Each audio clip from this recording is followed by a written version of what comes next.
సారి మీరు చూసి ఒక్క నమస్కారం చేశారనుకోండి, అది పరమమంగళములను ఇవ్వగలుగుతుంది.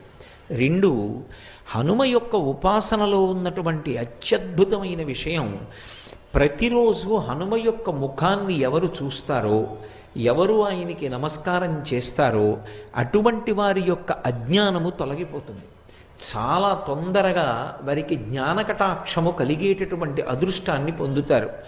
ఎందుచేత అంటే ఆయన భర్గస్వరూపుడై ఉంటాడు అని పరాశర సంహితలో ఆయన యొక్క ఉపాసన రహస్యాన్ని చెప్తారు. భర్గుడు అజ్ఞానాన్ని తీసివేయగలిగినటువంటి స్వరూపం. గాయత్రీ మంత్రంలో బీజాక్షరానికి అధిదేవత.